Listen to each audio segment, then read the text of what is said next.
ٹھیک ہے, اس ہمارے طرح یہاں کوئی- سزائیں نہیں. اب دیکھیے ایک فوج میں کوئی میجر یا کرنل کوئی غلط کام کرتا ہے اس کو نوکری سے نکال دیتے ہیں.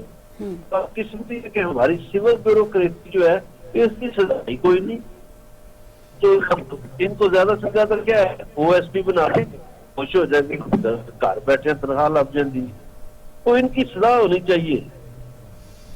آپ نے برلاد صاحب اس میں ایک چیز جو ہے نا وہ نئی ہے کہ ان کے لیے سزا جو ہے وہ اس کی آپ نے بھی نشاندہی کی اور میں نے بھی پہلے نشاندہی کی ہے کہ جب وہ گجرانوالہ میں ناکام ہوئے ڈسکا والے الیکشن میں تو ان کو سزا کے طور پر اس سے بڑے ڈویژن پنڈی ڈویژن میں لگا دیا گیا, اور جب ڈپٹی کمشنر فیصل آباد کے طور پر محمد علی صاحب ناکام ہوئے تو ان کو سزا کے طور پر اس سے بڑے ڈسٹرکٹ راولپنڈی میں ڈپٹی کمشنر لگا دیا گیا. یہاں یہ سزا کا طریقہ ہو گیا ہے. تو ایسے میں پھر آپ رزلٹ بھی ایسی توقع رکھیں نا. جس طرح آپ نے برلاد صاحب بیلجیم والی مثال دی, آپ کے خیال میں اب یہاں کیا ہونا چاہیے؟ اب کون سی کاروائی یہاں جو ہے عمل میں لائی جا سکتی ہے؟ نہیں جی ہمارا رابطہ جو ہے وہ منقطع ہو گیا. جی یونس صاحب آپ بتائیے ہم گا. بات کر رہے تھے, وہی بات ہوئی کہ جس طرح آپ برلاد صاحب نے کہا کہ جی کمشنر جو وہاں تعینات کیے گئے ہیں اس سے پہلے یہ کارنامہ سر انجام دے چکے ہیں کہ انہوں نے گورنمنٹ کو جو گڈ گورننس کا باعث بنے وہ سب کے سامنے ہے کہ ڈسکا الیکشن کی وجہ سے کتنی گورنمنٹ بدنام ہوئی, اور یہ گورنمنٹ کا حال ہے کہ انہوں نے اپنی بدنامی کے باوجود وہاں کمشنروں سے لگایا ہوا ہے. تو ہم بات کر رہے تھے اسی طرح جس طرح گورنر صاحب بتا رہے تھے کہ ڈی سی کا بھی یہی حال ہے کہ وہ فیصلہ آباد سے ناکام ہو کے گئے ہیں. جب آپ بیڈ گورننس والے سب جس طرح ابھی مظہر برلاد صاحب نے اس پہ بڑا تفصیلی اپنا موقع بیان کیا ہے, بتایا ہے کہ وہاں 3 جو انہوں نے اس کو ذمہ داریاں قرار دی ہیں, کون لوگ ذمہ دار ہیں. ایک انہوں نے کہا کہ وہاں کی انتظامیہ ذمہ دار ہے, مقامی لوگ ذمہ دار ہیں, اور دوسرا انہوں نے کہا صحت کرنے والے ذمہ دار ہیں. یہ تو ان کی بات سے ہم اتفاق کرتے ہیں کہ انتظامیہ بھی ذمہ دار ہے, اور یہ بھی ان کی بات سے ہم اتفاق کرتے ہیں کہ انتظامیہ کے ساتھ وہاں کے لوکل لوگ جو ہیں وہ بھی آسانیہ کے ذمہ دار ہیں. صحت جو کرنے کے لیے گئے ان لوگوں کو ہم ذمہ دار قرار نہیں دے سکتے. وہ اپنے بچوں کو لے کے اس لیے نہیں گئے تھے کہ وہ موت کے منہ میں جا رہے ہیں. تو وہاں کی جو انتظامیہ تھی یہ ان کی ذمہ داری تھی. 1 لاکھ گاڑی کو روکنا کس کا کام تھا؟ یہ تو انتظامیہ کا کام تھا کہ ایک سڑک پہ اگر ٹریفک زیادہ ہو گئی ہے تو وہ آگے گاڑیاں نہ جانے دیں, لوگوں کو پیچھے روکیں. اس کے لیے پنجاب پولیس نے اپنا جو بھی ان کا ذمہ داری ہے انہوں نے اپنا کردار ادا کرنا تھا. یہ جو ذمہ داری تھی, ڈیوٹی تھی, انہوں نے ادا کرنی تھی. بات کر رہے تھے کہ وہاں کے جو انتظامیہ کے افسر ہیں وہ کون ہیں, تو بات بتا رہے تھے کہ سید گلزار شاہ جو وہاں کے کمشنر ہیں اس سے پہلے گجرانوالہ میں ناکام ہو چکے ہیں, اور گورنمنٹ کو بڑی بری طرح بدنام کروا کے گورنمنٹ کا ستیہ ناش کر کے وہ وہاں سے نکلے تھے, اور ہائی کورٹ نے ان کو نکالا تھا کہ ان کے ہوتے ہوئے وہاں الیکشن ہوا ہے.